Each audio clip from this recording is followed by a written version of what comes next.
Kevin Hock, welcome to the Moog. Hello. As of today, we'd like to thank our sponsors, Vagabond Sandwich Company, Caprico's Books, Musicland, Black Eyed Susie's, Double Groove Brewing, Baltimore Decal Gal, and Rev Records. As always, links will be made available in the description. And as I said, I've got Kevin Hock in the studio with us today on the Moog. I love links. Links are great. They are great. So you're a little bit liquored up at this point. No, I'm just like this. How many bourbon and cokes did you have up there? No bourbon today, Bradley. It was Captain Morgan and Diet. Yep. Okay. So we are now in the basement of 5 North Main Street. This is basically, well, it's the Mouthful of Graffiti podcast, but it could very easily be Wayne's World. It could. Well, this is a lot nicer than Wayne's basement. This is really nice. Yeah, it's very swanky, and anybody that's watching this can obviously see that. So you're the type of guest that I don't really need to research. It's more about organizing my thoughts because there's so many things that I know about you without even going to K-Search. I mean... I have a few reactions. One is, oh Lord, what does he know about me? Number 2 is, oh good, he doesn't know my criminal record, which is for the best, you know. I don't have a criminal record, it's a joke. I don't think I do. Yeah, but so, like, just today, Brian Riley messaged me, and he just joined Transcendent Events in some capacity, correct? Yeah, he's a good dude. So how did that come about? Brian's a guy I've known. You know, he's in the band Imbued. Mm-hmm. They were awesome. We're stacking boxes now as well. Yes, that's his project now, which, I mean, their song they put out was awesome. California, I believe. It was good. Very good. Very catchy. And I loved that it was a total departure for him. Anytime a musician can do that where it's completely different. Yeah, because Imbued was kind of like a heavier alt-rock. Like a modern rock, alt-rock, yeah. And this is almost poppy. Yeah. But I digress. He's just a guy that I've really grown fond of. He's very passionate about local music, which obviously you and I, anytime we see somebody like that. We've only been doing this for 50 years. 50 years. Yep, that's right. Don't be fooled. We dye our beards. Oh, whatever, bro. Mine's gray, so. He dyes it gray, ladies and gentlemen. This is after the dye. He's trying to look distinguished. That's right. It's the silver fox look. It's a good look. You look good. So he's just really passionate, and Transcendent has been expanding into a lot of things, and I want to keep doing things at a high level, and Brian is somebody that I trust. So I've been looking forward to giving him like an outlet for his passion for local music, and I hope that we can do some awesome stuff together. Yeah, man, you've been doing a lot for a long time. You're one of those guys that I would call like a renaissance man. Like we've had like I'll take it. Edgar Nazaria. Well, I mean that by that is that you do so much. Yeah, I love Edgar. So much for so long. Yeah. You've got your band, the Henchmen. Yep. You've got Transcendent Events. You're always putting on events. Mm-hmm. You've got your comic books. Yeah. So we're going to get into all of that. Oh, wow. Okay. Yeah, good thing I brought my pillow. Yeah. I'm just kidding. And your coffee. Mm-hmm. So you just had StellarCon at the APG FCU Arena on July 17th, which I was on vacation for. Yeah, thanks a lot. That was great. Well, I have this vacation every year. So tell me about that. I mean, that was a big event for you. Yeah. It was our first Comic-Con, and anyone that's been to that arena at Hartford Community College, it's legit. It's super awesome. They have a lot of extra rooms you can use. But it was great, man. I mean, you know, we've been doing, you know, I started in local music. I don't know if this was in your plan somewhere, but just so people understand, I started in local music, and that made me an events planner by trade. And then I wrote the comic book, and that because of that, I got to know a lot of cosplayers. If people don't know what cosplay means, it means you dress up as whatever, any kind of character from anything at this point. It used to, you know, superheroes when it started. Now it's just like anybody from any movie or any manga or graphic novel. But I got to know some of those people when I was at conventions, and they were super awesome. And they actually party harder than music people sometimes. I mean, literally, they go to conventions out of town. They go to the convention for like an hour a day sometimes, and then they just have hotel parties for the whole weekend. And like that's the life. Have you been a part of any of those? Nobody invites me. I don't believe that. That's why I throw parties, Brad, because I'm like, this is the only way I'm invited. I have to be the host. But essentially, it just was like a no-brainer. I was like, why am I not doing events with these people? Because they're awesome, and I love it. Yeah. And it's funny because a lot of cosplayers make their own outfits. That's like I've seen cosplay outfits that are better than the ones that show up in movies. What was Apocalypse from X-Men? What were some of the best costumes that you saw at this event? Oh my gosh! At StellarCon? Yeah. Whew, man. I mean, okay, so full transparency, I'm still learning anime, okay? There's a lot of different kinds of nerds. We welcome all kinds of nerds as long as it's healthy and nothing, bad. But I'm just learning anime now. I'm more of like a comic books. I've been reading comic books since I was a kid. I grew up watching the 90s X-Men and Batman cartoons. That's where I came from. Yeah. I watch every comic book movie that comes out. But there were some great anime costumes, and I'm not super fluent in it yet. But there was a great Loki, and it was the Loki from, if you watch the show, okay, it was the one where it was Loki for president, and that had literally just happened like a week before that on television. Mm-hmm. So, and I really feel like they saw the promotional photos at the beginning of the season and already started making their cosplay, even though the episode hadn't come out. Yeah. Because they had this elaborate Loki cosplay ready the week after the episode came out, which is really good planning, and it looked great. And so that was one of them. Two guys that were really funny were a lot of, believe it or not, wrestling is a nerd fandom. Oh, absolutely. And so much so that a lot of comic stores will sell wrestling paraphernalia, and it just goes hand in hand. I guess if you really think about it, if you're talking about dudes, like comic books and wrestling are both soap operas for dudes. If you really think about it, sure. You know what I mean? Walking Dead is kind of that too, Right. Not that, plenty of awesome women love it too, but I'm just saying in terms of why people might like wrestling and comic books and nerdy shows. But these guys were dressed as Edge and Christian, which is back from my days of watching wrestling, the Attitude Era. And they would not break character. They were in the costume contest. And man, I could see coming as the Iron Sheik or something. Iron Sheik would be awesome. The Iron Sheik was my guy. Was he really? So anti-American, but okay, I'm pretty sure the Iron Sheik was nobody's guy. Okay, are you serious? He was my guy. I loved him. I thought he was fantastic. You were seeing him like, yeah, Iron Sheik, beat up Hulk Hogan. Anyways, Nikolai Volkov. Yeah. So they dress as Edge and Christian. So if you do it again, I'm coming as the Sheik. Okay, you should. I bet, first of all. But yeah, so they were supposed to give me a card. I was hosting the adult contest on stage at the StellarCon. And you're supposed to put your real name. You're supposed to put your cosplay name, the character name. Sure. And then if it's tough to say out loud because of some of these anime characters, they're supposed to say how to say it so I don't look too stupid, which I don't need any help.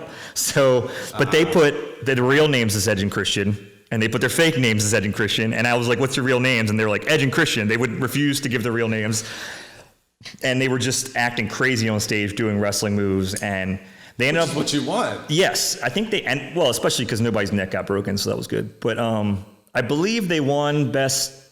Like, there was a squad category. There was 2 or more people together. They won. And then because they won, they let me do a people's elbow to them on stage. And nobody got on video, which... really breaks my heart. But I went all out and did the whole Dwayne "The Rock" Johnson people's elbow, acted like I was throwing my elbow pad. And then, yeah. So they were wild. The kids were great, man. There was an Iron Man. I saw some pictures. I don't know how old he was, but there was an Iron Man, and it was incredible. Was it? And he kept pointing his hand at the camera. Like, there's so many photos we got where he pointed his hand like he was shooting the camera. That's cool.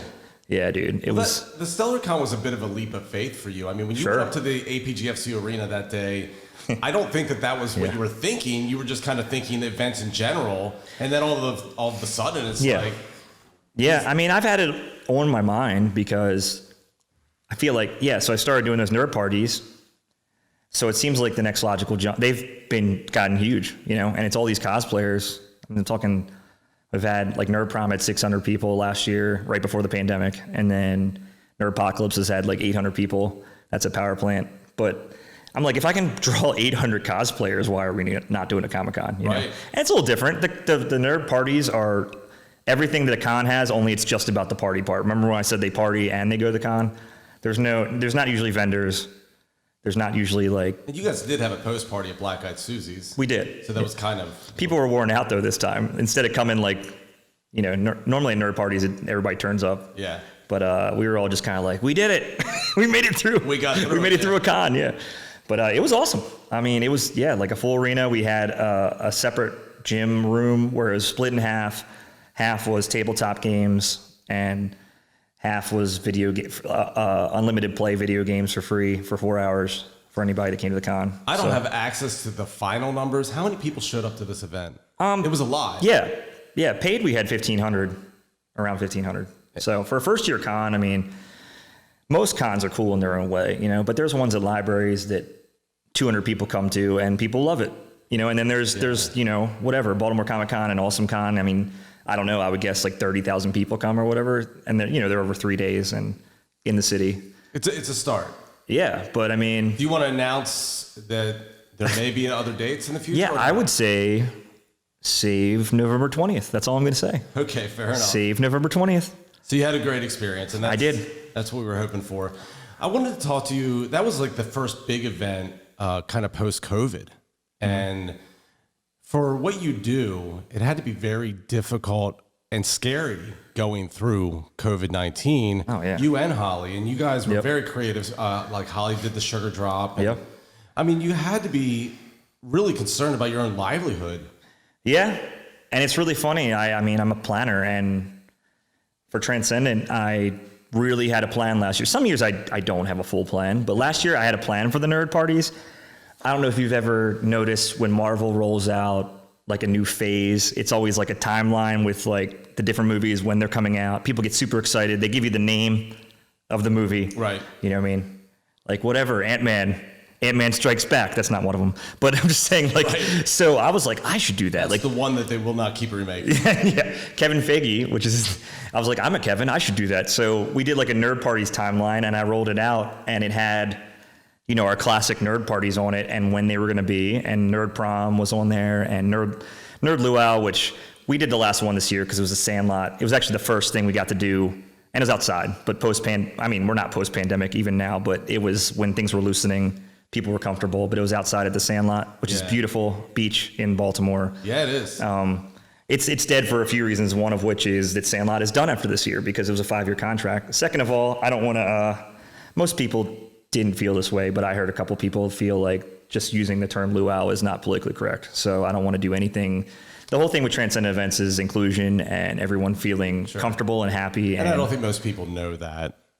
Yeah, but there's no reason. There's always another idea. There's no reason to do anything that would offend anybody. That's not our goal. Our goal is to make people happy, make people smile. But anyways, I rolled out this timeline. It had that stuff on there. We were supposed to do Nerds at the Zoo. It was literally going to be the zoo. Cool. The zoo was going to be closed except for us. Wow. And you could go to almost... What's a rental on that like? I mean, obviously, you got to pay something. I know what I'm doing, of course, yeah.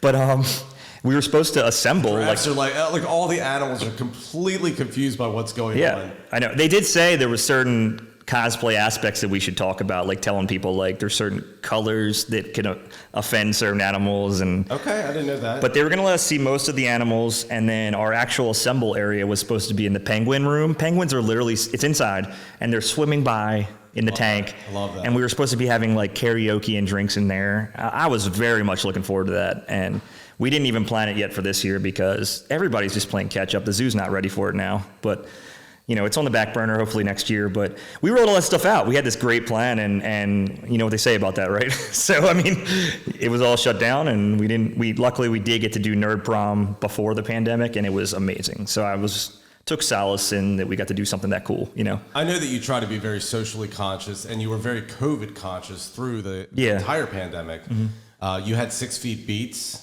Yeah. Down at Power Plant. Well, we didn't do that till it was like October or something last year, but... Which was like... And it was outside. Yeah, and 6 or 7 months after. Yeah. Our friend Crystal Lagana came up with that name, actually, 6 Feet Beats. She's clever one. But she is, and she's a talented singer. She is. I've never heard her sing. She's fantastic. Fantastic. She's in Reverend Smackmaster, and the Congregation of Funk is one of the bands she's in. But I just wanted to do something that I don't want to cause any kind of controversy. I don't want to spend my days arguing with people. Everybody's got a point of view. I don't think everybody's right, but everybody has a right to their point of view as long as it's not hateful or, offensive. And, I just wanted to do something safe that everybody could universally say, this is fine. And even if they didn't want to come, they're saying, well, he's trying to do something safe, So, I knew people at that point that were doing inside stuff, and it was outside in Power Plant's main area in the main stage, which can actually, normal times can hold 3,000 people to my knowledge. And we were doing like under 200 seated, and it was like 6 feet, well, it was more than 6 feet between each table. And that's the whole point of 6 Feet Beats. And the waitresses would come out to your table. They didn't want you to come to the bar, and people were eating and drinking, and it kept music alive. And I thought it was awesome because a lot of these bands, and myself, I feel this way too, but that's not a stage that most of us can play on. Like, It's just, when you're talking about 3,000 people needing to sell a place out, I mean, for these guys to get to play a quote, quote, sold out, all of them sold out. Every single 6 Feet Beat sold out. I mean, I don't remember how many we did. I think it was like 8 or 9 of them through spring, and they all sold out.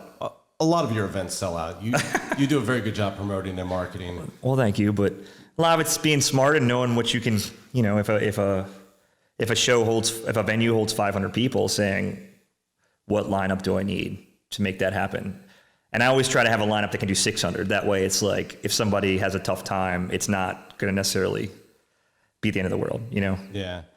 So, I mean, not everybody has the luxury of having a job that can absorb something like COVID, something so remarkably unplannable or plan-forable. Yeah. So do you have any concerns at this point of us going backwards? Because the numbers are creeping up. Yeah. I have concerns. Yeah. I mean, the impetus for us shutting everything down was far less than what's happening right now. Sure. So. Well, it's, and it's not just that, man. Like, I don't want, just because it's not shut down, first of all, that doesn't mean people will come. So like. Oh, we're seeing a drastic. It depends. It's very strange. Here's a good example. Not buying tickets as readily at this point. Yeah, starting to see that. I did the emo show. It's a very divisive time. So the series I have is called the emo show. It's been we just had our four-year anniversary show, and the whole concept is, there's a lot of successful emo nights, which are like DJ, and those are awesome. But I wanted to do something that was live. We're in the live music business, sure. And there's a lot of bands that are great around here, and I saw it as an opportunity, as a conduit to get people into local music. So what we do at the emo show is it's bands we'll have like 4 or 5 bands doing tribute sets. It's local bands that would otherwise do their own music. Right. It's not usually cover bands. I'm not against that. I mean, I'm not against cover bands. But my whole thing is cover bands usually make a lot of money. Great friends with the guys in here tonight. They're awesome. But they don't need my help. What I mean? Whereas local bands, when you're pushing your own music, you need all the help you can get. And absolutely. So I said, everybody do a tribute set, play 1 or 2 originals too, and see how it goes. And people really responded to it. They treat it like a concert. So, when you go see cover bands, I mean, it can get super lit, don't get me wrong. But when somebody's doing all My Chemical Romance songs, and we'll do balloon drops or we'll do confetti cannons and things like that to make it more like a concert. It's at Baltimore Soundstage, which is a premier venue. It's not just some neighborhood place, I mean? They give us the full production. But I don't know. I mean, I think the top one, I played the top one we've ever had was right before the pandemic in February last year, and it was like 800 people at a 1,000-person venue.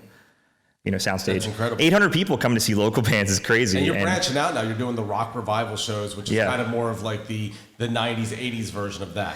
It's late 90s, early 2000s, but it's more like grunge and rock. So the target for rock revival it's essentially the emo show, but for the rock scene. But the first one was tributes of Nirvana, Pearl Jam. We did, what else did we do? Oh, Linkin Park was the big one. Very cool. Yeah. I mean, I'd love to get one. I mean, it's a tough bill. I mean, people have to pull it off, but I'd love to have one that was like Soundgarden and STP. That would be awesome. I'd like to do not a spin-off, it'd be rock revival, but more of an alternative one where it was like Third Eye Blind, Goo Goo Dolls, Eve 6, something like that. That would be awesome. Yeah, that'd be its own thing. Cusp in between. Right. Those are all things that people love, and there's fans. What I'm finding is we draw the people that love the music. Yeah. And then emo night, I'm not saying they don't love the music, they do, but a lot of it's more of a social night.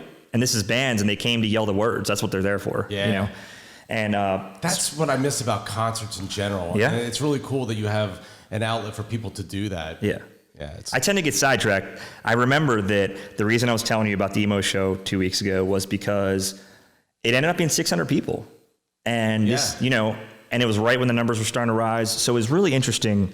That week, there would be any given day where I'd have to give 5 refunds through Eventbrite. And, if anybody wants a refund and it's COVID related, I just give it to them. No questions asked. You really can't, you don't want to have that argument. No. Well, I don't want them to. Some of them don't feel comfortable. Some of them said that their ride got COVID, so they don't have a ride anymore. So I just give it to them. Die on. But it was very interesting because there was a day where I gave 5 to 10 refunds, and then I sold 45 tickets that day. Right. So it was very divisive. Like some people were like, I'm not coming. And then, but long story short, 600 people showed up, and some people wore masks, some didn't. I mean, the rule right now in Baltimore is you have to wear a mask inside, but I mean, if you're drinking a drink, you can't, and they don't have to. Like that's a lot of the venues are going the way of the vaccination card. I'm not against that. I'm not either. I'm just curious. I've kind of just been, That hasn't been implemented yet? not with me. I've kind of just been going with what the venues lay out. I think that I probably could do what I wanted at my events, but it's a tough decision. For sure. And especially, the other thing is, the rule in Baltimore is you're supposed to wear a mask inside anyway. So the vaccine card to me is just like, well, it doesn't make you not have to wear a mask. Like You do have to wear a mask in Baltimore. Yeah, the mayor made that announcement. Like, actually, he made the announcement the day before the emo show. See, I don't know what's going on anymore. I have to wear it. That's tough. Yeah. I have to wear it at work, but I don't have to wear it at Black Eyed Susie's. Yeah, and that's weird. Like, Yeah. but that's weird for me because I'm, like you said, socially conscious. But I mean, You can't regulate that. kind of where I'm at is I was super careful. And then I got the vaccine and I just kind of threw my hands up in the air and was like, that was all I could give. So like, if I don't have to wear a mask now, I don't. Right or wrong. I mean, that might be wrong. I understand the concerns. I certainly don't see somebody wearing a mask and roll my eyes. I'm like, good for them is what I think. You know what I mean? But it has gotten tough because I'll walk in a place if they're all wearing masks and I'll be like, oh my God, did I miss a sign? I don't want to be that guy. Yeah. And it turns out they were just being careful. And I'm like, oh, okay. But I don't want to be the guy that doesn't wear one where it says it on the door or something, you know? And I don't think you really know how you're going to react until you've actually had COVID. I've had COVID. Yeah. And it was a bad told me about it. experience. You said it sucked. The ground glass in my lung. And I know guys that are my age, my build, that ended up on oxygen. Adam Payne, he was on the show a couple weeks ago. Yeah. So I told you about my brother, right? I actually didn't hear that story. My brother is like me, only if he's 5 years younger and if I was Captain America. I'd like to think I'm not in bad shape, but my brother, every time we used to go to the gym together, could lift twice as much as me. Right. You know, my little brother, which by the way is kind of a kick in the nuts, but he got it and had to go to the hospital and had to go back to work at some point and still couldn't breathe. And like, but they weren't letting him. He was like, dude, I can't breathe still. They were like, well, we got an email saying you were clear. Like just because they only gave him 2 weeks and he was like, couldn't breathe. He had to get, I don't know if it was steroids or whatever. But I mean, this dude is super healthy. It doesn't seem to have anything to do with that to me. I mean, I know that there's like, if you have pre-existing conditions, but you can be in perfect health and still get a tough go, I think. Yeah, and that inability to breathe can really trigger a lot of anxiety. Oh yeah. So what happens is like, you feel that sensation like I can't breathe, and then you start panicking, and that almost creates the inability to breathe worse. Or worse, I mean, you can get that just from being anxious, right? Right. So. Yeah, it's scary, man. Well, we came here to actually talk about your new record, Terminal Audacity. Oh, yeah. Talk about all kinds of stuff. I'm in a band, that's right. Yeah, so you've released, this is your 4th EP, correct? Yeah, technically. We did an EP, then we did a split with Rev, which was called Duality. So we each did 3 songs, and we each did one together, which is cool. Yeah. We've done a couple singles here and there, and then the third one was Broken Records and Lost Causes. Yes, that was 7. Spotify says that's our only album because that's 7 songs instead of 6, which I'm like, okay, cool. It's so obnoxious. Were they all produced by Tony Corelli at the Deep End Studio? The most recent one was tracked by Tony. I would say co-produced, but legally Vance Powell was Tony produced it, Vance Powell mixed it, and did some additional tracking, and that was a big deal. Tony went with us, but Vance Powell in Nashville, Sputnik Sound. And now Vance Powell, for people that don't know, that's Jack White, Chris Stapleton, Arctic Monkeys, The Revivalists, all those bands. Yeah, he's done live stuff for Kings of Leon. Went to Nashville to do the mixing and mastering for that particular EP. Mixing, Tony mastered it, actually. Okay. But Tony went. Funny random coincidence was that Vance uses Tony's microphone that he like helped invent, the Granoli, or it's like a 90-degree. Granoli? That's what it's called. You know this? It's the Granelli. Is it Granelli? It's not like the granola bar-y. Well, I don't know. It's the Granelli. Grant and Corelli. Look, my man, I'm Irish. Okay, I'm not Italian. All right, fair enough. But anyways, yes, Vance is actually a spokesman for his microphone. The Granoli. Yes, the granola bar, the chewy.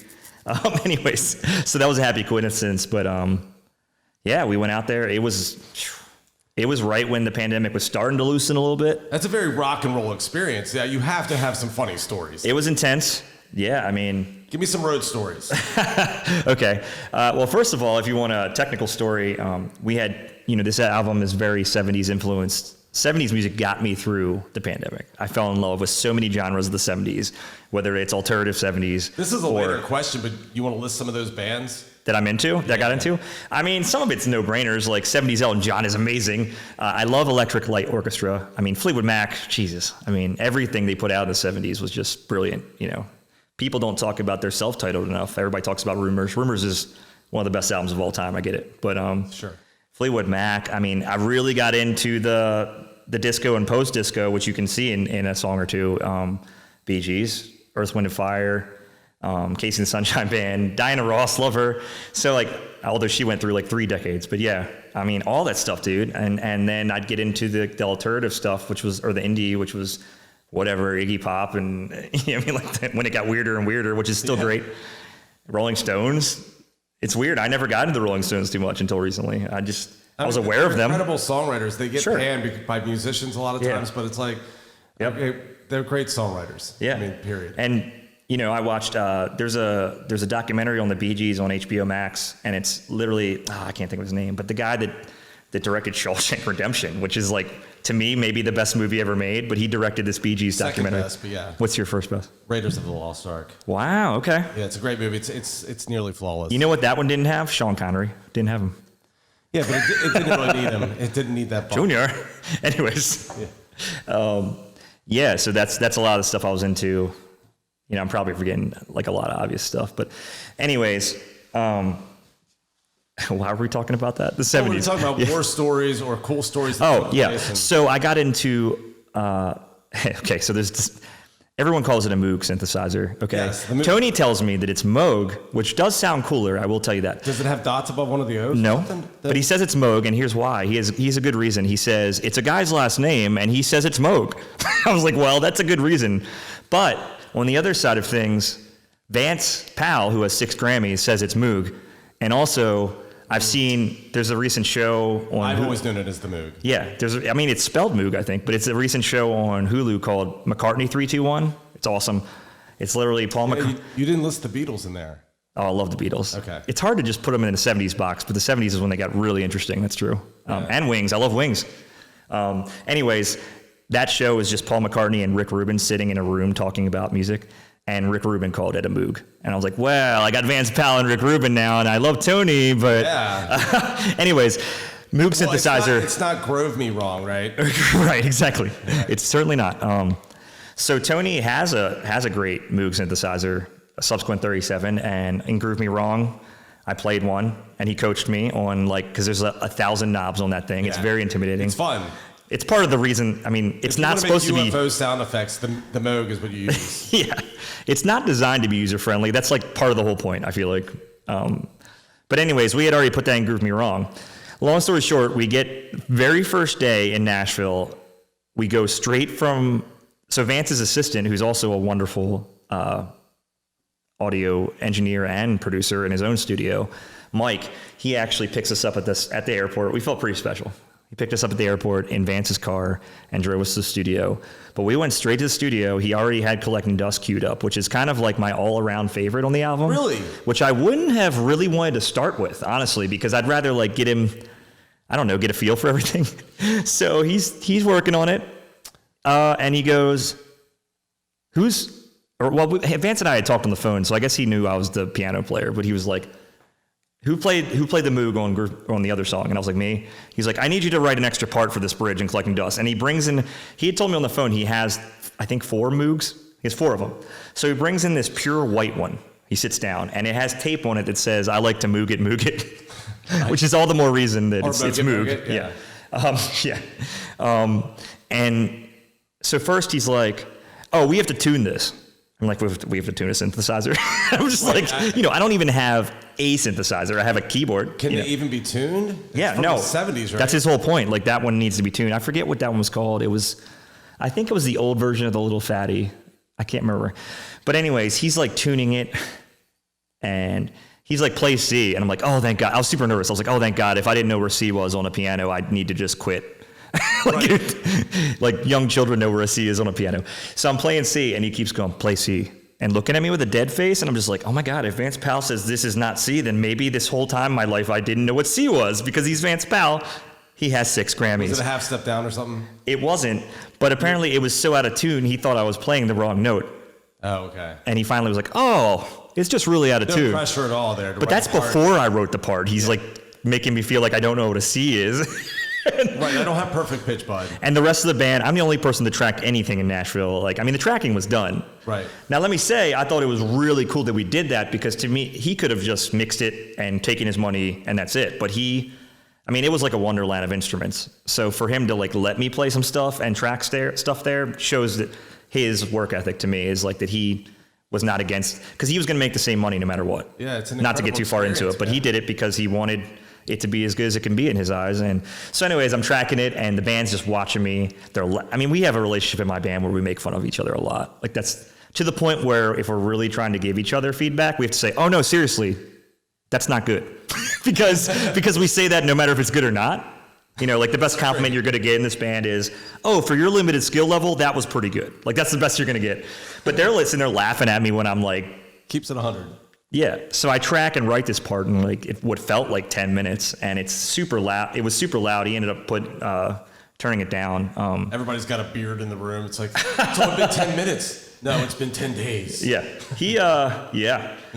He was analog. So I don't know if you ever recorded analog before. I mean, you're from the old school. Yeah, that's where I started. Right. I still have the old Fostex reel-to-reel in my basement. That's awesome. Yeah. And he's all about it.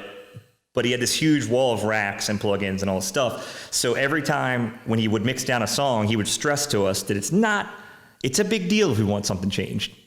So like Mike, his assistant, would come in and have to take a picture with an iPad or whatever brand of the whole wall. It was like 15 pictures because he needed to get the settings of each knob because it's not like iTunes where you just call it up and it's just immediately where you left it. Right. He literally, like if we were going to do changes to that song, which we ended up doing, by the way, they have to go back through and change all the knobs on this huge wall. It's crazy, but it sounds great. And that was one thing. Another thing is he's super close to Chris Stapleton, who's like a king in Nashville, it seemed like, honestly. Like I think he's from Nashville. Vance recorded his big breakout record. And Chris Stapleton has a huge hit called Tennessee Whiskey. And I'm not a huge country guy, but he's good. And he's the kind of country I like. Your bourbons. I do. Yeah. And he likes the kind of country that I like. It's not the new, to each their own, but it's not the new like, oh, it's pop, only he's got an accent. It's like real country, But he left. Like the bro country. Right. Yeah. But he left a bunch of Tennessee, it said Tennessee whiskey on it. And Vance had said to us, like, any bourbon that's here, you guys can drink. And what a cool guy. Yeah, Vance is very cool. So I guess he said, I think the brand was Greenbrier. It was really good. It said Tennessee whiskey on it. And he's like, sounds like a mint chocolate chip ice cream. It was just this great Tennessee whiskey bourbon. And I picked it up. I was like, this one looks interesting. And he goes, oh yeah, Stapleton left that here. He says, like they're best friends. Yeah, I mean, they probably are. I don't know. But he just threw, Stapleton. I was like, I can drink this too? He's like, I said drink whatever you want, didn't I? He's like that kind of guy. I was like, yeah, say less. I'm in. But he had like a bottle and a half of that. And I think in 3.5 days, I drank all of it. And the guys were like, you think we should bring him something? I'm like, we paid to be here. Yeah. I'm pretty sure he's good. Yeah, I'm pretty sure he's cool. At any point, he could be like, hey man, there's water in the sink if you want that. But anyways, it was delicious. So you're writing Moog parts on the on the Moog. Yeah, you're writing parts on the Moog on the spot. Yep. You're drinking Tennessee whiskey. Chris Stapleton's Tennessee whiskey. Right. Which I tried to tweet at him to get a rise out of him, and I know I'm a nobody, so he didn't answer me. But so you go through all that, and then you come home, and you find yourself at the North Point Skateland. That's true. Yeah. I mean, there's a wake up, right?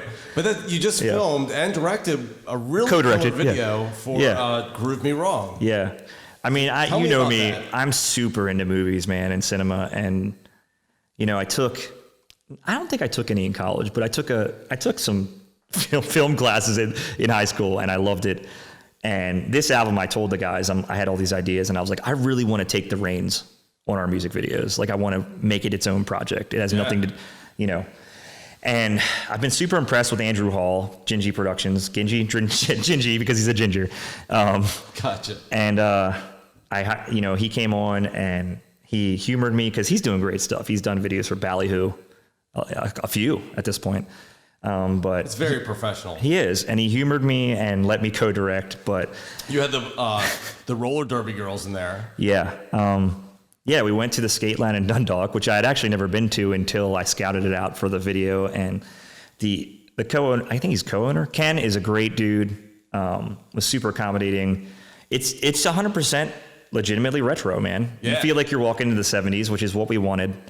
And a big thing I told the guys was, just because we're 70s influenced, like, I don't want to become a parody of the 70s. Like, a lot of times you see these videos where it's like, who was it, Foxy Shazam? And it was its own thing, but Foxy Shazam kind of like did it as a joke. Like, they'd wear bell bottoms, and I believe I've seen them live. But like, to me, it's not a joke. I can't wait for somebody to ask me that in an interview. Like, why don't you wear like, like spoof 70s stuff? I'm like, well, it's not a joke to me. To me, it's the best era of music, and I don't want to make fun of it. I just want to attribute it as much as I can and not make fun of it. I didn't really take it like that. I was taking it as that you were trying to sell a good time. Right. Well, that's what I'm saying. Though, is clearly having a good time. I mean, Jim's got the hula hoop. Yeah. But that's what I'm saying is that was a very stern line I didn't want to cross. Yeah. So like, I didn't want to do a huge storyline. Those end up, when you're on a limited budget, I've seen so many that are just so cheesy and unnecessary at this point. I mean, you got, a whole Black Keys video where he's just acting like he's preaching in a church. And that's the whole video. It's not like, well, then what happens? Nothing, dude. He's preaching in a church, but he's singing it's kind of a performance video where he's preaching in a church. And it's just an entertaining thing to accompany the song is the star. You know what I mean? So, yeah, I said, what if we just went to a skate rink? I got some derby girls, because I've always watched the Baltimore Roller Derby and on social media. I've never been to one, and I always wanted to go. I've known people that were involved, and it turns out I think that they're in the middle of a shakeup, but I got a hold of people that were involved, and on an unofficial basis, they came out and did some stuff, and they were awesome. I had big in the 80s and 90s. Yeah. That's cool. Yeah, I mean, it's super cool. And we had, the band played right on the rink floor, and then I had a ton of like fans and friends come out and just be part of the live shots, but also we were hula hooping. Jim Matusky, our bass player, was hula hooping in slow motion. And he really owned it. Like he actually practiced. Props to Jim. Like he's got a family. He's in a band. He's always entertaining. You know him. He's just, he's that guy. He comes in and just people get pumped. Like people that don't even know him are just like, who's this guy? They're, he's got that energy. Fun for sure. Yeah. And so he's hula hooping in slow motion. I don't know how to get past that. He's hula hooping in slow motion. Were there any issues with like the gear being on the roller rink floor, because like you got your drums, right? And the amps. So this was a last minute thing where I was like, at the last minute, I was like, Ken knew we were in a band, but I realized at the last minute we had not specified that we wanted to play on the floor, and I just called him and he was like, oh, it's coded. I was like, can people walk with their shoes on the floor? He's like, yep. I was like, and I did tell him I think we ended up we put a drum rug under the drums, and then like I asked about mic stands, and he was like, I'm not worried about that. The mic stands are fine. Yeah. And I wasn't like throwing it around or anything, so it was fine. And I don't know, it was just really fun. It was a lot. I've never directed one. Andrew really did try to stand back, and obviously he had great ideas and when he wanted to chime in, but he was really trying to let me have my space because I told him how passionate I was. But it was a lot. And everybody was hanging out in the concession stand until I needed them, like the extras, and I just kind of wanted to go do that. It just seemed like a really good. I was like, we should do a reunion where I get to sit in the concession stand and not film a video with all my friends. You know what I mean? So, but yeah, I think it came out exactly what I wanted. I wanted it to be fun, but I didn't want us to be a joke. Like, and nothing against that, but like Real Big Fish, for instance, have the vibe that they're just supposed to be funny all the time. And Newfound Glory is kind of like that too. And that's fine. I love them. But I don't really want to do that. I want to be fun, and I want to be able to shift gears between passionate and serious and funny at will, and people still get it. Yeah. And I think it was a good step. We pulled it off. There's still good parts in the video that were artistic and so that was my goal. You get a lot of support in the Baltimore area. Sure. And you guys did a Kickstarter, and you did very well with that. We didn't do Kickstarter. I actually ended up doing it on Facebook. Was it Facebook? Yeah. It was one of those types of outlets. Yeah. Well, at the time, our strongest following was Facebook. So I thought, rather than try to drag people... I didn't even know Facebook did that. Yeah? Well, they've done it for a while now for, like, causes. Was there a concern when you set that up? Like, what if people don't chip in? What if they don't put money towards this? We're very prideful that, we've never really had to... in our 20s, being in a band was like a bankrupting hobby. Yeah. You've been there, and also that you almost had no choice because it's your passion, and you're not going to just do something half-ass. And we're not like, I have a family, Jim has a family. We can't necessarily do that, So, but we've been very prideful in this band. The band's been a band for 4.5 years, and we haven't had to put much personal money in, and we don't play a ton of shows, but when we do play, we get paid well, we draw well, and we pay for our recording with it. Yeah. But this time we had no shows from the pandemic. Yeah. You know, we were supposed to play Brew at the Zoo, which we were really excited about. That's a great event at the zoo. We talked about the zoo earlier. You know, it's bands and breweries, and it got canceled. And among whatever shows we were also going to play last year. So, you know, I just talked to some people, and I didn't know what to do because I know some people were hurting, but other people were still working and getting all these stimuluses. So I asked around. I mean, I knew your situation Yeah. as well, and I was like, I have to support this. Well, I appreciate that. Yeah. But I asked around, and people were like, this is not, if you want to do it, do it. Some people have a ton of money, like, do it. And I constantly would say in the Kickstarter, like, or I never call it a Kickstarter too. See, Kickstarter is one of those brands It's like Kleenex. It's like everything that's paper that you blow your nose with is. So good on them. I'm a huge fan of marketing. Good on Kickstarter for doing that. Right. But yeah, I mean, I even said every time I posted, like, look, if you don't have it, we're not offended. Like, don't think that, I was like, I still hope you listen to our album for free.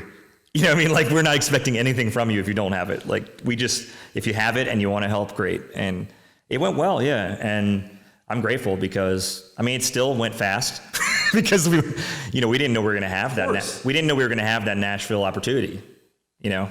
So you had the Nashville opportunity, you had the music video, you got the new record out there. Yeah. And for anybody... Came out last week. Anybody who hasn't seen the cover, there's a really cool, it's a guy dressed in a suit with a disco ball head that's on fire. Yeah. And you actually have a doll that was made for you, which I think is awesome. So the nerd term would be it's a Funko Pop. Yeah, is what they call them. Vinyl pops is what they call them at like. Did you have to pay for that? So because I really no, I didn't. Want one of those. I want a Moog Funko Pop. I didn't. I'm interested in that. So we've had a few fans in Philadelphia. Jim and I. Mm-hmm. Jim and Tusky was in my old band Loving the Lie, which you know. Was there a band prior to Loving the Lie? That's a later question, but I mean, I was in a band in high school called Point Blank, and that's like so long ago. Because I think we played together at like the Vault in 2001. That might have been Point Blank, yeah. Oh, it definitely was Point Blank, yeah. Yeah. But we've had fans since we got a lot of opportunities in Loving the Lie, and it's really funny whenever somebody has something smart, and it doesn't happen too often, but something smart to say about the opportunities I've had. I'm like, the joke's on you. Like, I had those before I even worked in the business. Like, this is actually why I work in the business, is because I was doing so well with that. But one of them was we got to open, it was actually Hailstorms. Dude, you've earned everything you've got. Thank you. I appreciate it. I'm always in my head about that. I want everyone to be successful, but the Henchmen worked very hard. Loving the Lie, we actually played Hailstorm's first sold-out Ramshead show. Did you really? And no pressure at all. Yeah, RJ, they're cool people, man. RJ, the drummer, Lizzie and RJ are brother and sister. RJ's the drummer, Lizzie's the singer. RJ came up to me backstage, and it was just, I didn't know him that well. And he was just like, hey, thanks for putting us on your sold out show. And he wasn't being a jerk. He was like, he's just goofy. Yeah. And I tried to be like, oh, real funny. He was like, no, I'm serious. Thank you for doing this for us. Like, and I was just like, yeah, no problem, man. Anytime you guys want to play with us, we'll do it again. Yeah. But he's, We played a lot of shows with those cats, and I remember one time we were playing up at the Sands for, I think it was New Year's Eve, and RJ came up after the set, and he's like, man, you guys were like really good. You guys been practicing? I was like, you guys been practicing? Well, the thing about it was, like, back then we would just like get really, really hammered. Like, to us it was like like living the lifestyle. We were just having fun. Yeah. There was like really no thought that any of us were really going to go anywhere. What was this? What band? Early Schizo. Schizo. We're talking like 2002. This is like Creepy Brad. I remember this. Yeah. Your whole vibe was like weirded you out. I remember it because I saw you at Fletcher's and I was like, kind of the thing.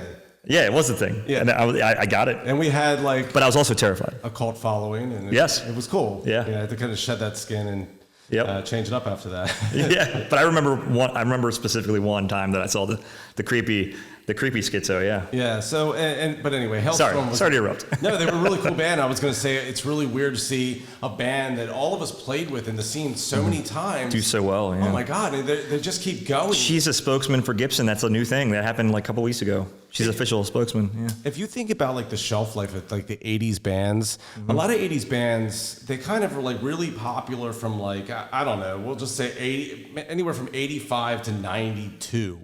Sure. That was it. She's been essentially famous and popular from like 2008 to present. Yeah. That's 13 years, and she's still going. Yeah. She looks phenomenal. She sounds phenomenal. There's like no end in sight for her. No, I hope not. Yeah, so Let's just keep pushing. They're awesome. Man. Yeah. I feel like we're in the movie Inception, but because you and I can keep going round and around. But to come back to that Ramshead show, some people came from Philadelphia to see Hailstorm. They saw Loving the Lie. For whatever reason, really liked it. And they've been following like my music career ever since then. They've come up to Baltimore to see both of our, like Loving the Lie and then Henchmen a bunch of times. And then I ended up, they had me play a solo original song at their, it's a couple. When they got married, I played a solo original song for their first dance, which was, I don't think I've ever felt pressure like that in my life. Yeah. And that was back before I would consider myself any kind of piano player, but the song was on piano. So I had to like play piano in front of a bunch of strangers for someone's first dance. Wow. And then random side note is that the DJ, I guess what they said to me is he always wanted the attention, but he started trying to throw in a backbeat, spur of the moment during their first dance. While I was playing with shaky hands, by the way, like he throws in a beat and everybody just looks at him like, what are you, like it wasn't discussed, it wasn't practiced like that. I don't know if he did like a tap tempo maybe, but I was freaked out. Luckily I didn't train wreck. Long story short, they've been following my bands for years and he's been so supportive and I'm so grateful, Ed and Megan. And Ed just decided to surprise me with it. It came in the mail one day and it was, I think, either right before or right after StellarCon, I was in stress town, man. Like I just been stressed all day and night for 6 weeks. And I know. And the pop came in the mail and I saw the package, didn't know what it was. And I was like, I told Holly, I was like, I'll worry about that later because I was working. And she came in and was like, it's really going to make you smile. Can you please look at it? And you saw it. I mean, it was awesome. It is awesome. I mean, you have your doll, man. Yeah. Or whatever you want to call it, the Funko Pop. It's super cool, and I try to remember those things when things are stressful or tough, that there's people like that out there, man. Like, to have anybody like that is such a blessing that he just was that excited for the album and wanted to make me smile that he had, he knew the girl. I followed her on Instagram. I wish I had that handy, but to plug it, but she has like a page where she makes final pops. Yeah. Super cool, man. Well, Loving the Lie was a band that I don't plan on talking too much about it, but I did play the piano a little bit in it. Yeah, poorly, yeah. But not as much as you do in the Henchmen. Yeah. I remember doing Home Sweet Home with the Mobtown event. Oh, yeah. And yeah. But what made you decide, okay, I am going to go full throttle with the piano at this point? It's like a part of the show. I think I just really want to be unhappy, you know? Like I really want to just want to work that. Ask my wife. It's like things are fine and I'm like, what can I do to make my life a living hell? Let's just play a new instrument in this band. You know, and I mean, I wish I've been playing piano my whole life. I'd love to be one of those people that at a party could just play for 3 hours. Yeah. Like I've always wanted to be that guy. The piano man. But I think that's what made me want to do it. Like just And I'll tell you, even though I'm still learning a lot, there's no ceiling to playing that instrument. You know, there's not. No. I mean, I've been playing guitar since I was 15. And I love guitar, but the ceiling is. I mean, it's just totally different. Yeah. And writing songs, it's way more fun. You know, you approach it differently. Oh yeah. There's a tendency to leave a little bit more space. For the vocals and the music. Yep. As where with guitar, it's kind of like you're almost competing with the guitar at all times. And that's me too. Like, that's why I've gotten the band into a place where like, there's certain times you want to jam and good things will come out of that, but you don't finish the song like that. That's not songwriting. That's like Boys with Toys or, you know what I mean? Like that's not how you write great songs. It really isn't. Right. It's how you write really ripping parts. You know what I mean? Right. So you're right. It's great to like, I remember Collecting Dust. Great songs are typically pretty simple when you get to the core of it. Yeah. And they should be because it's about singing along. Nobody, you know, some of the best, I mean, when I bring up the best guitar players, riffs are tools to me. What? Riffs are tools. Yeah.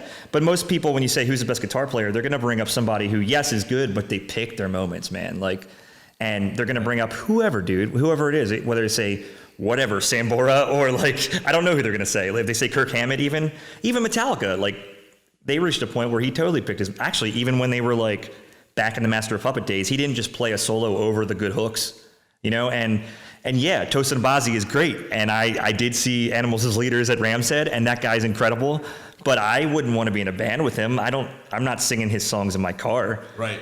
But he's just a musician. He's incredible to watch. So yeah, that was the feeling behind it. And I was going to say Collecting Dust, myself, Jimmy, and Jim Matusky wrote the big jam part that has the clavichord. It's well, the that's bridge. your favorite, you said, right? I just love it all the way through. I love the hooks. I love the harmonies. Jimmy and Lauren and I have worked really hard on these deep, deep harmonies. Are you planning to do a video?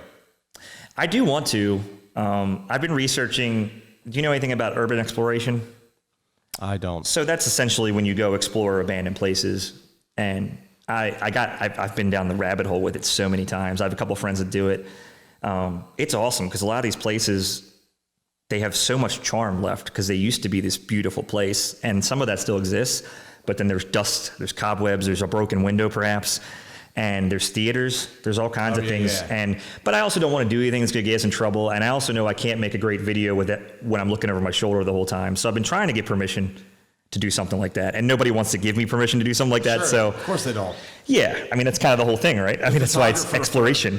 I have a photographer that does a lot of pictures for Veteran Avenue, and she's one of those people that she's basically breaking into places. Right. To give you an example, she climbed a building, a very tall building in New York while it was being constructed, got on top of the crane. Oh my gosh. And took pictures of herself all the way up there. Oh. The cops came, they're going down the spirals. They're like, she's gonna jump. It was crazy. That is crazy. The kind of stuff she does. She's like an adrenaline junkie. Yeah. I don't know that I could be a little bit. I don't know that I could do it as a hobby, but I've been super intrigued by this is why I got into looking into it, but now I just do it because it's super awesome to look at the stuff. Yeah, it is. And these people are usually professional photographers, so what they are able to do with this stuff is beautiful and kind of sad at the same time, because there were these beautiful places. Anyways, I thought that would be a really cool setting for collecting dust. We've had a couple ideas like that, but I hope so. We are out of money, but we're fundraising. We're fundraising in different ways, and I hope that we get to do some more things for sure. Well, I wanted this show to be promotional for Transcendent events as well. Okay. We're going to circle back on the album, but let's just say real quick, the Henchmen Terminal Audacity is now on all streaming services, Spotify, Apple Music. I know, but I just want to, how people will be made available in the description. You got to say it as much as you can. And there's a video for Groove Me Wrong on YouTube, as mentioned, where Jim Matusky is hula hooping in slow motion at a roller rink. So that is correct. And he looks like Ned Flanders. So just picture that. So you're known for your nerd parties. Yep. You're known for your emo nights.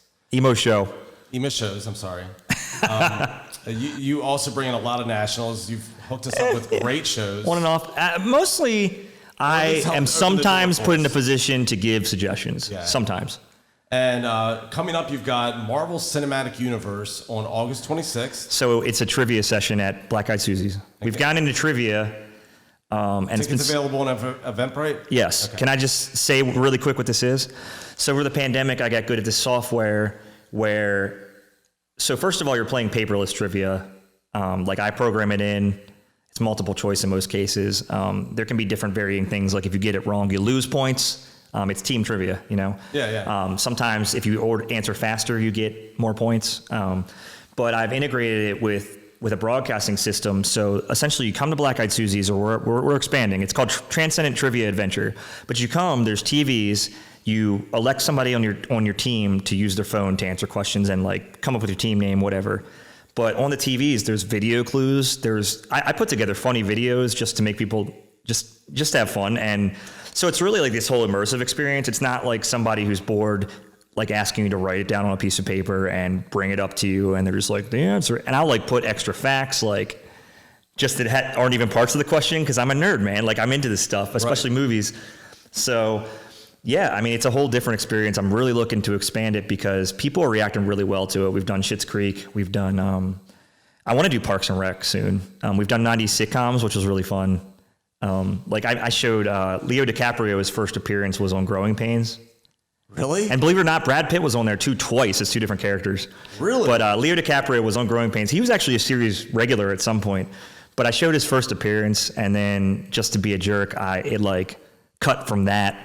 He was like a kid, It cut from that to like Rose dropping him into the water and saying she'll never let go in Titanic. And then I sped up the video so he sank really quick. She's like, I'll never let go. And he sinks like super fast. But that's just the kind of stuff I put on the screen. And it's kind of fun. It's like you're putting on a whole show instead of just this simple. So anyways, that's what that is. And we're doing it with Marvel, which I'm a super nerd about. So that's going to be great. I was going to ask you, so I guess you're a Marvel guy. I mean, I like DC or DC. Marvel? I mean, Batman's the best. Yeah. Batman's always the best. You're a DC guy. but no, not movies. No, I mean, See, I never Marvel had what they have done with their movies, Brad, is just, and their TV shows now is just incredible. Yeah. I got to get into it. I love Batman. Of course. That's kind of where my brain stopped. I love Michael Keaton. I thought, Christopher Nolan, Christian Bale ones were great. People make fun of the voice. That's fine. I get it. But I mean, yeah, Batman's. People will find something to make fun of. How about the third annual Nerd Prom on August 27th? Yes. Which is the next day. So you got a busy Yeah, weekend. I don't know what I'm doing, man. I mean, trivia's about to sell You're out. going to need another hat. You're going to be sweating through that one. I know, dude. So last year for Nerd Prom, so I usually try not to dress up for the nerd events because I just have too much on my plate. But Nerd Prom, I like host on stage all night. So last year I was like the Hugh Jackman, Greatest Showman type cosplay is what I wore. Mm-hmm. I had a cane and I ended up using it for the Henchmen's get up for our new record or whatever because I just was like, I have this cane. I got to do something with this cane. It looks nice. But this year I'm trying to figure out what to do because I want to dress up, but it's got to be functional. I've thought about being the down on his luck Ron Burgundy that has the milk and has like the beard because I have a beard. I'm in a glass case of emotion. Milk was a bad choice. Like I come out and just yell at people and have my seashell and do the assemble or whatever. Right. I don't know yet. Silent Bob is another idea. I could be Silent Bob, but considering I'm hosting the event, I could bring back Creepy Brad and be Jay. You could, dude. I'm gonna have to break the whole Silent Bob thing pretty quick, considering I'm emceeing the event. Yeah. That won't last. Right.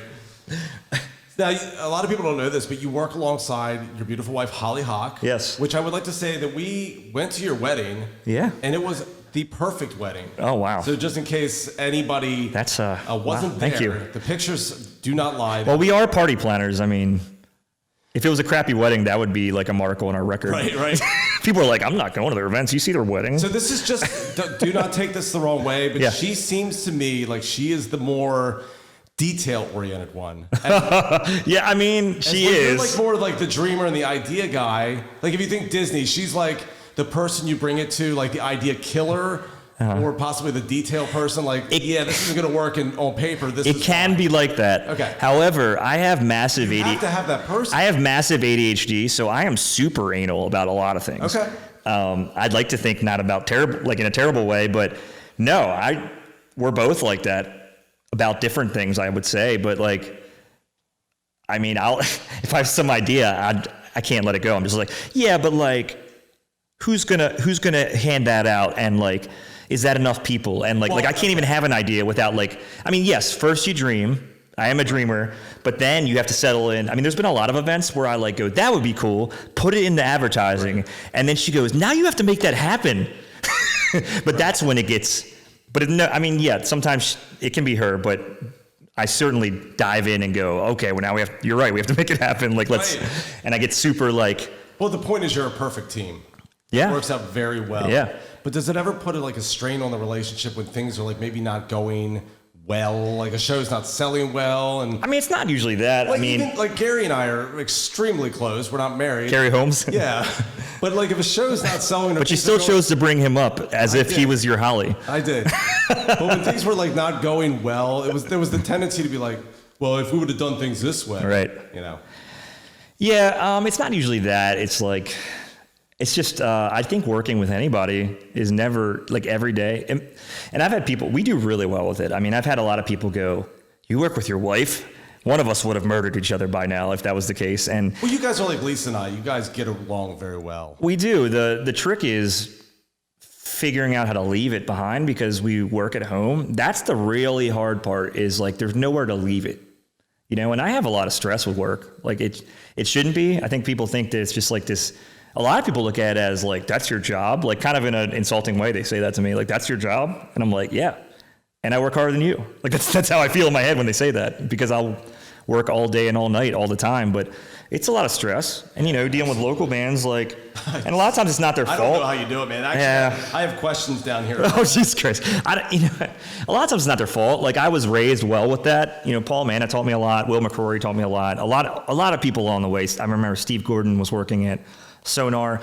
They all like taught me things. Even all the way back to Daytona's, I played like teen night at Daytona's, and like Derek, the sound guy, taught me things like in his grouchy way. Like, like how to do a sound check. He taught us, you know, and I was lucky with that, you know. And I come to realize a lot of times when these kids are doing stuff, I'm like, they're kids, and no one has taught them how to be a rock star. And you know, I learned a little bit from Paul Manna. He told me at one point in 2004 when the band was starting to get its act together, and prior to that, we did a lot of gimmicky stuff, you know, just to whatever, just to make the stage and the whole mythos of the band that much creepier, I guess.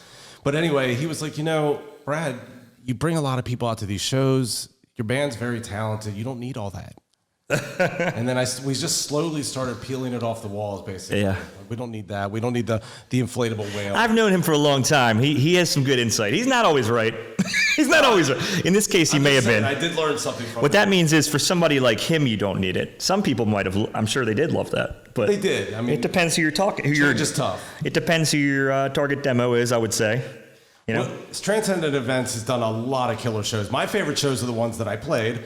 Stabbing Westward, Sebastian Bach, 10 Years, the Banshee Bash was cool. Yeah. What are some of your favorite shows? Because you've got to... I mean, some of those were not my shows. They were like, I was able to put you in a position to play it because someone asked me. Some of them were...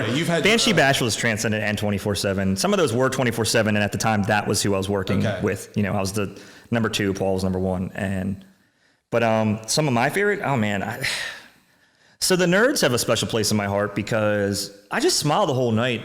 It's really strange. It's like most of them are blue collar people. It's anywhere from ages of, I mean, sometimes they'll be 18 up, but I would say ages 21 to, dude, even all the way up to 50 maybe, but a lot of, I'd say 45, all the way up to 45. And it doesn't matter. Like, because you're in a place where everybody likes some version of what you like. No one's judging you. I mean, even in that, like any community, even in that community, there are people who are judgy, and there's cosplayers. You've done a good, by leading by example, you've created that culture, whether you realize it or not. I don't know. I was just saying this to Holly, like, but I also think it speaks to, whether it's luck or whatever, the marketing speaks to the people we want it to speak to. Because I know from Comic-Cons, there's cosplayers that are like super ego-driven and negative. And like judging people who don't have premier costumes and you know what? I'm a super nerd. I'll still say that makes me laugh. I'm like, you're judging people because they don't wear costumes as well as you. Like, to me, that's ridiculous. I'd love to laugh in their face. Right. But anyways, like, we don't really draw those people because they're not in it to celebrate the fandom. They're not in it to meet other people. They're in it to feed their ego. And unless they're coming to show off their costume, they're not going to come to my event. Right. So, like, for whatever reason, we draw the right people, and I'm grateful for that. The emo show's the same way. People don't come and judge like a scale of 1 to 10 how great the covers were.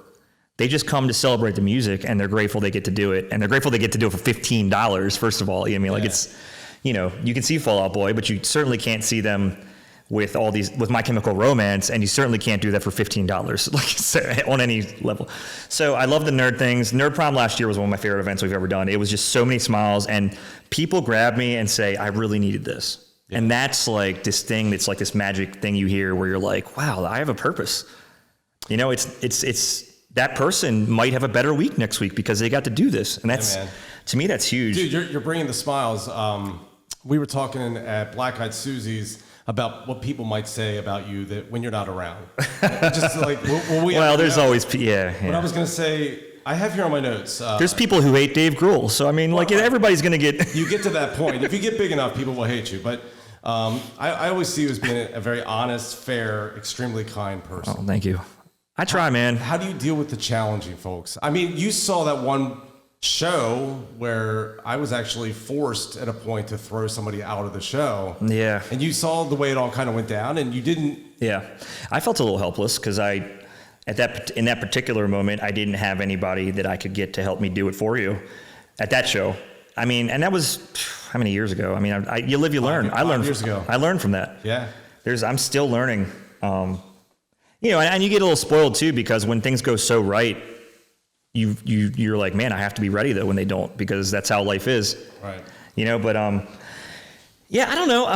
Actually, I became, you know, I used to be super opinionated in my 20s, and it was good and bad. It depends who you ask, I'm sure, or what day. But I came to be a person who was like almost too easygoing with stuff, and, you know, close people to me would point out that I was letting myself get screwed over and get angry and get upset in my private moments because I wasn't being treated right, you know. And so I did get into a I have place. the same flaw. Yeah. Yeah. I got into a place where I could be accommodating, and that was hard to get to. But once I got there, it was another challenge to be like, okay, this is good that you're not like somebody who yells at people. Great. But now you have to find a way to stick up for yourself in a fair way, or to like tell about somebody when they did something wrong. And I'm still dealing with that. I'm still having issues with that because I don't want to fight with people. But you don't want to harbor resentment towards people when they didn't even know that they did something. Sometimes they know, but you know. I think there's an overcompensating mechanism because you are Sure. a personality. Yeah. That a lot of times you don't want people to think that you're egotistical. Yeah. So you go out of your way to be kind or overly accommodating, which can get you screwed over. I do get that, but to me at this point, it's like when you're busy and you're so hell-bent on results and doing things, You don't have time you're like, for it. this is like, if you make a mistake like that where you cause drama or feed into drama, you're literally giving hours off of your day, like, or Right. days. Especially on social media. Yeah. And yeah, it's gotten worse because of social media. And I mean, we've talked offline about things that start kind of bubbling up on social media where you've Sure. called me just to kind of be a soundboard, yeah. you know. But let me just say, but you know, I'd like to think I get older and wiser. And I remember a time where I was there. I sat home. I mean, I still have moments where, you know, I've been really lucky, but I still think that I'll be working on a project that deserves to be noticed more than it does by, you know, I'm lucky around here, but there's bigger fish in the sea that like I can't get any help. Like Spotify we haven't been on one Spotify playlist yet, despite we're doing great right now, but it's all been rolling up our sleeves. We haven't gotten on an official Spotify playlist not once. And but anyways, I've been in a position where I'm jealous or I get, you know. Caddy. Yeah, but what I'm saying is my best advice is like, don't sit home in your basement and say, why isn't this happening to me? Because the answer is in the question, man. It's happening to you because you're sitting home in your basement asking why it's happening to somebody else. They probably didn't get it by sitting home in their basement complaining about some other band being successful. Right. And I've complained about plenty of bands being successful, especially when I was younger. I'd like to think I don't do that anymore.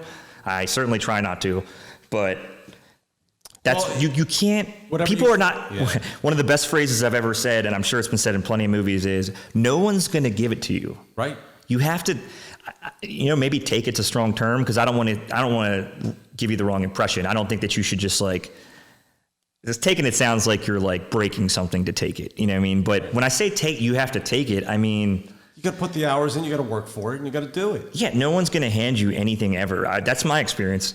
And it just doesn't happen. And every national show I've ever gotten was directly because of something that happened. You know, my first national show was Eve 6 at Record Theater. On a weekday, it sold out, which is awesome. But the show right before that, we played, and it was local bands, and we sold 100 and some tickets, and we were, I think, the best drum support band on the show or whatever. But we had this long line of just really delivering. And Eve 6 popped up, and we weren't the perfect match for it. It was acceptable. You know what I mean? It wasn't, but like, it was all, I played a show at Record where we drew over 100 people, and I got a call the next week where they were like, do you want to play with Eve 6? And I was like, yeah. But they told me, they were like, this was a direct result. We were hot off of you doing great. We were like, he deserves this. And you don't always get what you deserve, but you rarely get something that you don't deserve. How about that? Very true. You know what I mean? Like, if you've earned the place where you deserve it, at least you're moving in the right direction. And hopefully sooner or later, something will break and you'll get it. But like, you can't just do nothing, man. And It's like when people like throw around things like, oh, you're talented. It's like, do you realize how many years and how much work and time has gone into that talent? It almost comes across a bit dismissive. I know they don't mean it that way. No, they don't. People could say like, oh, this show, it blew up overnight. It's like, Right. I'm putting 15, 20 hours a week in. yeah. So and also it didn't blow up you've been overnight. nurturing your public figure for as long as I've known you. I mean, yeah. Yeah. I mean, I get it. Yeah, I get it. It's no one's gonna give it to you, dude. And I wish the world always presented justice and always gave justice, and it doesn't. But I've been saying this to my band. Like, I've been doing so much stuff. I just thought this record deserved to be recognized. And Well, we're going to talk about the record one more time because Okay. I actually have notes on the different songs. Okay. And, Oh, wow. And I want to leave I'm people excited. on this note. So Yeah. when we get the video file back, Yeah. if I'm able to, send me a copy of the latest music video. I'll tack it onto the back. sure, prove me wrong. Yep. Yeah, Groove Me Wrong. So let's see here. We talked about your influences a little bit, but you didn't mention a couple that I wrote down. Oh, tell me. I have Modest Mouse, They're cool. Billy Joel, Do love Billy Joel, yeah. Modest Mouse, I only have heard in passing. I know plenty of people that love them, but Yeah, just the vibe. That's awesome. Finger 11. Really? Okay. I got that. Keep going. I'm still, yeah. Keep going. Yeah. And a Little Stray Cats with the slapback vocal. Okay. That's That's cool. cool. Like that whole swing rock and roll vibe. Yeah, So okay. it's fun. You know. That's what I want to do, yeah.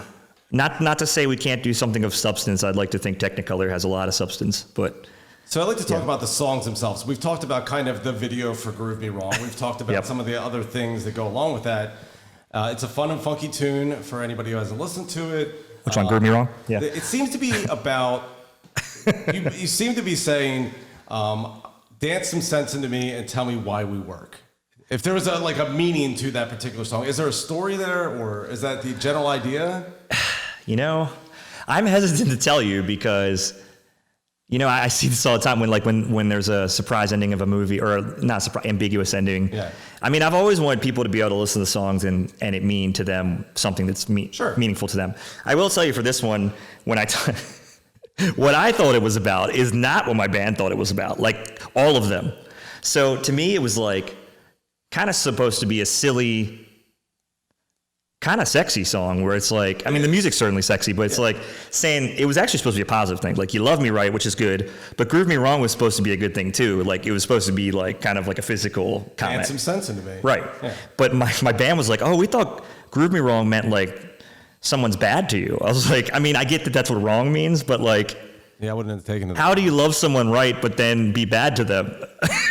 So, you know, I like that it can mean those things. Yeah. But yeah, to me, it's when I think of that song, I think of forgetting life and going out for a night. Like, there's a line that says, tomorrow may never come. You know, and to me, like, the idea of going out, whether it's dancing or bowling or whatever you want to do, and just literally not caring if tomorrow ever comes, because tonight's all that matters. That's what that song's about to me. And mostly I wanted to write a song that was as close to disco as possible. And I love Earth, Wind & Fire so much, and Kool and the Gang's another one, all that stuff, man. So yeah, man. That was one that, by the way, we had a full EP. We had 5 songs, and that was it as far as the band was concerned. And I was like, we're saving a spot. They're like, what do you mean? I'm like, I'm working on one. And it was like that bottom of the ninth kind of thing. And I wrote a lot of it. Like, I wrote a lot of the horn parts on keyboard, and they had no idea what it was going to look like when it was done. And I'm really pleased that it came out, and everybody ended up contributing amazingly. But that was like not supposed to be on the record. And I was like, oh, just wait. You're going to love this one. Yeah. I was like, I just didn't feel like the rest of it was over the top enough for the people to really get where we were trying to go. Yeah, it's that nonstop, and actually the last track on the record that are my Doomsday Lover? Yeah, that's it. So are we skipping around, or what do you want to do? We're not skipping around. We're going to go right to Collect and Dust, because that's one of your favorites. We've kind of touched on it. Yeah. I want to just kind of get it out of the way here. Yeah. But it seems to be, although it's a very positive vibe in the music, there seems to be a spiteful tone in the lyrics. Oh, yeah. If I'm not, am I picking up? Oh, you correctly? are. Yeah. So I put, I'll be out succeeding while you're sitting behind your laptop firing hate grenades. That's not a bad interpretation. I like that. I've had people message me and say, like what they thought it was about, and my answer is always, that's a good interpretation. Okay. Yeah, I mean, I'd say generally speaking, this one I really just want to go general. It wasn't about anybody in particular at all, but I just don't respect people hating on something when they're not trying. Right. You know, and that's easy to do. And everybody has the right to their opinion, don't get me wrong. But like, you know, a totally unrelated example would be, like, I run a lot of ads for Transcendent, and for the nerd stuff, every once in a while, I mean, mostly it's good, but every once in a while, somebody will get on there and be like, this is stupid. Are you sure you're not reading my notes? Because my next question was, you're a personality these days. You've put a bigger target on your back at this point because you are a personality. Yeah. How are you dealing with the trolls? Because they're out there. Well, let me finish this first. Okay. Like, my whole thing with somebody, I'm sure there's a lot of people, including people close to me, that think the nerd parties are stupid because it's not something they understand. I think it's great, man. Thank you very much. And I don't think it's stupid. I love it.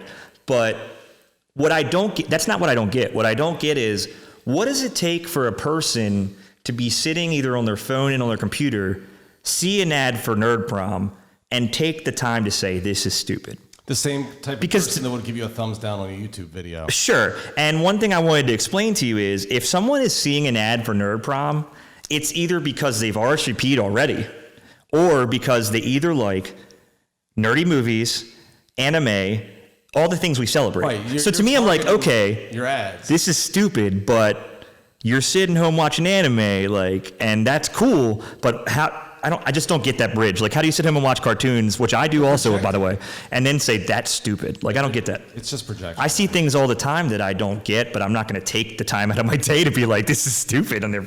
So that's what collecting dust is about to me. Like, yeah, man. And put up or shut up, basically. Do something or shut up. Exactly. You know. And then kind of the forward momentum of that is nonstop. Okay. Which I put. What do you think Nonstop's about? Okay, I put it's a feel-good tune, another feel-good tune. I told you at dinner this evening that it could be a sitcom song because it's kind of got that Well, vibe. you make sure to let the licensing people know that they should do that because I would love a paycheck. Yeah. That'd be great. I put that it's a self-reflective type tune about pressing on when you're almost out of gas. That's a good So like, you tell interpretation. people to get up off their ass and go for it. But while you're out there going for it, you're starting to like actually feel your own either. Yeah, that's funny because when I arranged them like that, I didn't think of it as like kind of like a sequel or bookend to Collecting Dust. Yeah. Actually, the real thing is that over the pandemic, I really struggled with trying to assess my ADHD, and I just lived this life where I used to get like honor roll, even straight A's at times in school. And then junior year hit, and I literally couldn't pay attention to anything out of nowhere. It was like somebody flipped a switch, you know? And I would go into class. I remember going to college and spending my parents' money and being like sitting down and going, I'm going to listen. I'm like hell-bent on listening. And then next thing you know, class was over. I was like, I got none of that. Like I would just be in the clouds. And then it manifests differently in my older age. And also because of all the things I'm doing. And I've had bad experiences where like the demons come for you. Like, and you're just trying to enjoy TV with your family, or you're trying to watch a movie you love, and all of a sudden you're being attacked by yourself. Like literally your head is like I would be brushing I told Holly, it was so ridiculous. I'd be brushing my teeth and think of something somebody mean said to me on social media 4 years ago. Like 4 years ago, like specifically what they said. And so over the pandemic, I got tested and started therapy and got on medication even for ADHD, and it's been great to it's still a battle, like it doesn't fix it, but so Nonstop is about trying to carry relationships and how hard that is when you have like severe ADHD because it's hard to listen sometimes. I forget things a lot. Like your train's going in 4 different directions. Yeah, and then and that's somebody's talking to you at the same time. And that's tough too because that's something I really like about myself in some circumstances. Like I think it makes up who I am. I don't want to stop being me, but I do want to be somebody that listens and is thoughtful and is a good partner to my wife and my friends and all those things. And so I've been working really hard on it. And Nonstop is like, it compares someone waiting on the runway for you and you're in the clouds and you don't know how to come down. Like there's lyrics that say like, I want to descend and I don't know how, So, and then the outro, I really like musically. I wanted to do something ballsy, and it has that, it's almost a cappella, but there's some piano in the background with the horns. But when Jimmy's doing the bop bops, and then I'm doing falsetto and Lauren's doing falsetto, and they're like kind of moving in different directions, it just feels like you're sailing in the clouds. And I was really pleased with that because I've always wanted to have songs that like the music really made sense with the lyrics. And, for the song to be about flying on a plane when you don't want to, and then have the outro be like you're sailing through the clouds I was pumped. Like that was my favorite thing about it. Give a shout out to all your band members real quick. Okay, Lauren we call LP. It's been great to have her in the band. This is her first recording with us. She was in Ebenova. That's where I got to know her from. She's awesome. Yeah. And super goofy. People don't know that enough. Great vocalist. She's great. We say enchanting. We always say she's enchanting. Yeah. Jim Matusky, our crazy bass player with all the moves and all the crazy things to say. He's super fun. Nick Heflin, he's also been in the band the whole time, our drummer. And he has a sweet mullet and a mustache now, which is... so if he can get a girlfriend, that's really good for him because, anyways, Jimmy Nicholas is our newer guitar player that joined. Bloody Good was the first song he was on, and he's just great, man. He's young. He's a new baby henchman. It used to be Nick, but he's the youngest in the band now, but super fun dude to play with, and he fell right in. He insulted me the first night. I was like, "You're in." That was all I needed to hear. That he was throwing salt back at me when he got it, Tony Corelli is a part-time member of the band. He played accordion and he played kind of in everybody. He played some synth at the show, and then we have 4 horn players now. Adam Green recorded on the record. So man, I'm not going to be on the record for last names. I mean, we've just gotten to know each other. It's fine. Ethan, Hannah, Desmond, and Victoria. She's great. So Victoria and Ethan both play trumpet. Hannah plays trombone, and Desmond played saxophone live, whereas Adam Green played on the record. Cool. Yep. Well, the last track I want to talk about is Technicolor. Yeah. It's a very cool song. It starts off with the lyric, I only dream in black and white. Yeah. Which is actually funny because when I was a kid, I used to tell my parents that, and it was true. What? Like in real life. Like, this is blowing my mind. Yeah, and it's probably worked its way into a song here or there. I know it's worked its way into like an Iron Maiden song at some point, but you're at a point in your life where you're not like really dreaming anymore. It's actually becoming real, so it is Technicolor. So do you feel though that like, do you feel like it's starting to really open up for you, or have you had these moments where like it opens and shuts and you're like, oh. I don't want to sound ungrateful. I mean, but yeah, I mean, I want to be playing Anthem. I want to be on tour, you know, and that's something I gave up. Should be at this point. That's something I gave up after Loving the Lie. I like when we started Henchmen, we were like, let's play awesome shows a couple times a year and put out new music every year, which we've been really good at other than the pandemic year. Yeah. You know, that was our goals. That was it. We just wanted a good time. Every EP's excellent. Thank you. But then this one I'm so into that I just, it kind of awakened the sleeping dragon, as I said earlier. It doesn't go away. It doesn't, but I mean, it really made me, and it felt like it deserved, the material deserved that. Like, our whole shtick seems to make sense to people. So, you know, I just rolled up my sleeves for this one, really wanted to go, but no, I don't stop dreaming. I mean, I always want to do more. I mean, the Comic-Con was the first time this year, and, you know, I'd love to do it again. I'd love for it to be bigger, and the band, I would really love to go on tour and play to open for somebody huge. You know? I don't want to end this on a solemn note, but I do have to ask you, because you are a little bit older now. Yeah. I should say seasoned. Thank you very much. You're like a fine wine. But it does become difficult to start or keep finding the why. Sure. And what I found, the only option is to just plow through it and just keep doing it, even when you don't even feel like doing it. You're not even motivated to do it. Just keep doing it. Yeah. Because things do start happening. So what is your why at this point?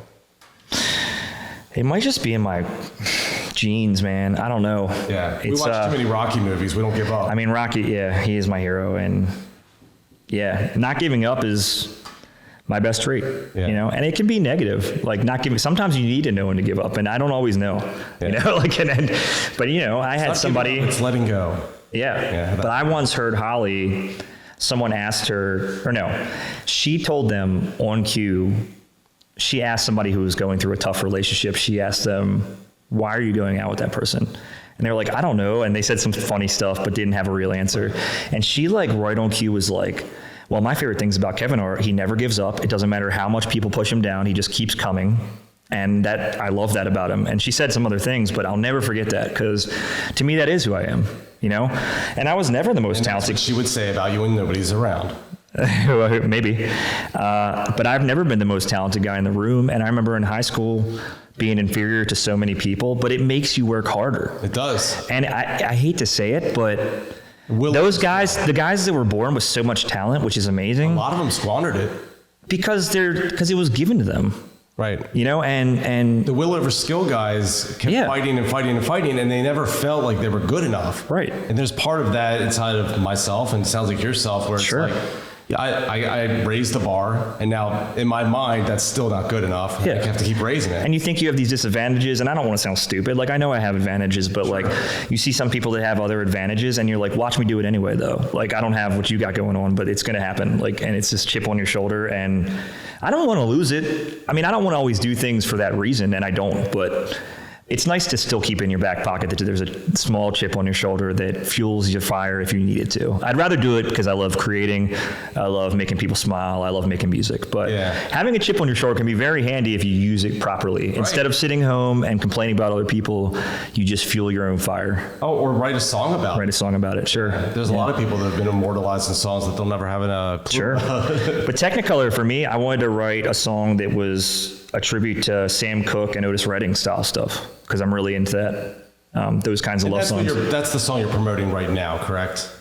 Not really, but it's really jumping forward. I've seen more ads or pictures for it lately for some reason. I did one on my own page because I'm passionate about it. I'm very proud of it.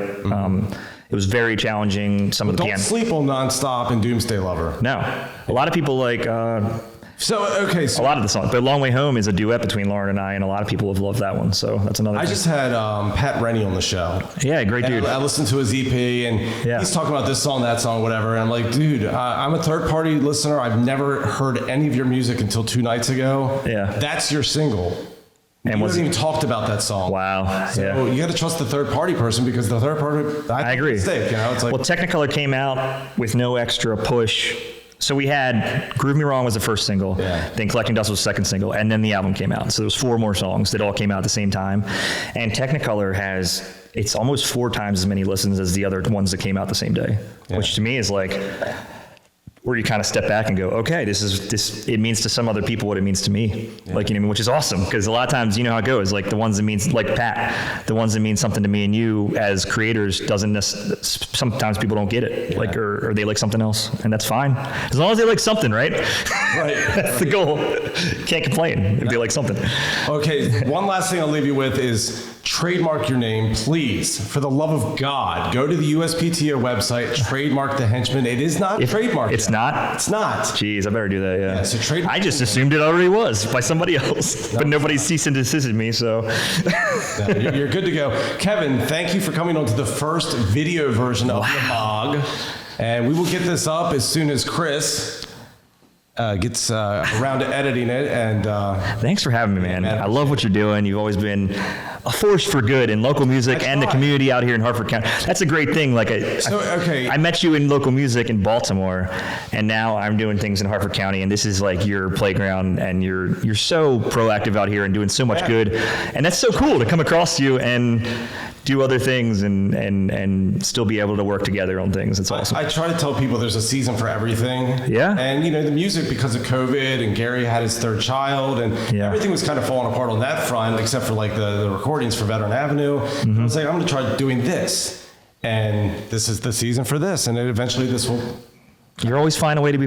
You're creating, man. That's what matters. Yeah, man. Well, I appreciate you coming on the show. And thanks for having us. And also continue being that. There's 2 of me apparently. What? Continue being that Renaissance man. I will try. You've got the comics, Fantasy Killer. You've got the Swan Song's the one that's happening now. Yeah, Swan Song's the comic. Yeah. Okay, so you can go back in time and check out Loving the Lie. That music. It's still on Spotify. Sure, it's still there. And obviously Transcendent Events. Get with Kevin if you want to play a show. If you want to have a fun time on a weekend, that's all you need to know. And we'll see you, what was it again, for Stellar Con Part 2?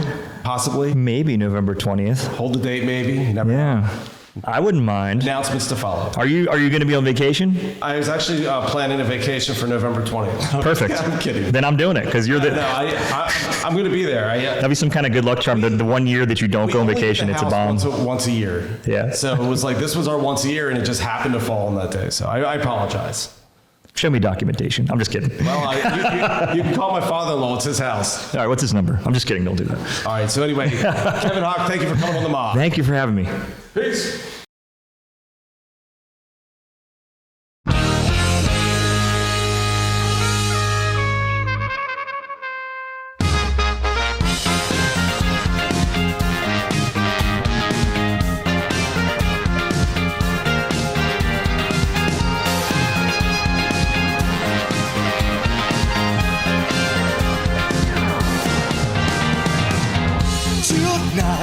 It's looking like it could be a lifetime running away. Shut up, may never truly come, 'cause right now is all that we need. Come on, come on, come on, come on. You are, you are, you are, you are. Like burning gold, like burning gold in my soul. The way you move me, I feel it in my veins. Love me right, but you prove me wrong. How do you do it? You send the world away. Love me right, but you prove me wrong. But you prove me, but you prove me. Why fuck? Won't time as long as you're here. Your life wire, electric to the touch. Won't deny the power is clear. Come on, come on, come on, come on. You are, you are, you are, you are. Like burning gold, like burning gold in my soul. The way you move me, I feel it in my veins. Love me right, but you prove me wrong. How do you do it? You sing the world away. Love me right, but you prove me wrong. But you prove me, but you prove me, but you prove me. You prove me wrong.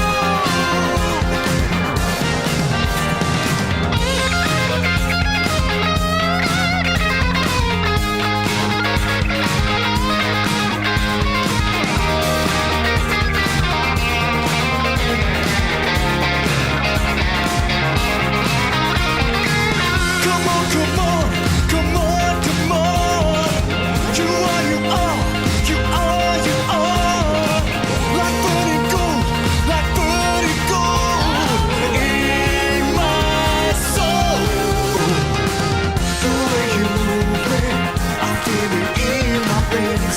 Love me right, but you prove me wrong. How do you do it? You send the world away. Love me right, but you prove me wrong. But you prove me, but you prove me. You prove me wrong.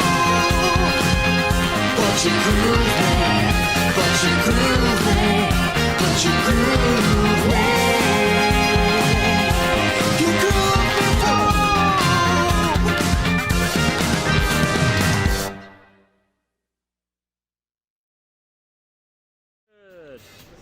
Act like you're singing for a second. Act like you're singing for a second. I'm singing in the rain.